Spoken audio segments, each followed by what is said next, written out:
Cameras, the Queen says, have always been part of the lives of the royal family. I think there's a difference to watching a home movie when you know who it is on the other side of the lens, holding the camera. It adds to the sense of intimacy, she says in a rare voice-over for a BBC Platinum Jubilee trip. In a recording made at Windsor last week, she explains, like many families, my parents wanted to keep a record of our precious moments together, and when it was our turn with our own family, we did the same. I always enjoyed capturing family. Private photos can often show the fun behind the formality. I expect just about every family has a collection of photographs or films that were once regularly looked at to recall precious moments but which, over time, are replaced by newer images and more recent memories. You always hope that future generations will find them interesting, and perhaps be surprised that you too were young once. Elizabeth, the Unseen Queen, which will be broadcast on Sunday,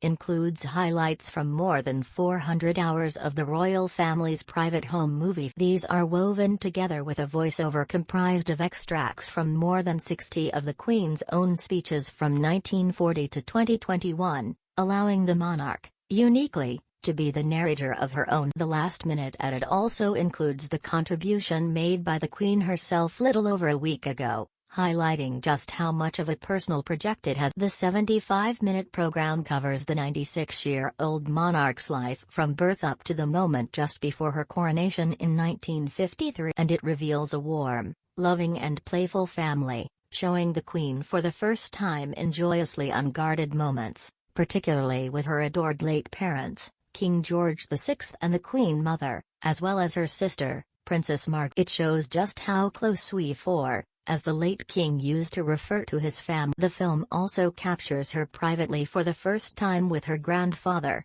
King George V, known to the Queen as Grandpa England, as well as her uncle, King Edward VIII, and as a very young child in the late 1920s with another uncle, Prince George, the Duke of Kent, who tragically died in a plane crash in 1940. The family are shown in their most private moments, enjoying picnics at Balmoral, as well as behind the scenes on tours and events. In one sequence, the then Princess Elizabeth is shown writing in her journal and stroking one of her beloved corgis in Scotland in the late 1930s, before paddling with her sister, carefree and giggling, in Loch. During her first tour abroad with her family to South Africa when she was 20, the unparalleled joy on King George VI's face as he poses between his two adored daughters on board the Royal Navy battleship HMS Vanguard is simply a delight. The Queen Mother is also in her element, lounging in a deck chair and taking her sunglasses off jokingly for the cameras, while an off-duty king pulls a silly face and plays quoits with. There are also glimpses of Prince Charles and Princess Anne as chubby-cheeked babies, playing with their toes and dawdling in the royal gardens. And Philip features heavily, rowing the Queen in a boat on their honeymoon, water skiing and playing with their children and the family dog. The film has been made with the help of the Royal Collection and the British Film Institute, BFI, National Archive, which has been helping to preserve and digitally restore the home movie collection, resulting in one of the most intimate portraits ever seen of our most enigmatic of monarchs ahead of the plot.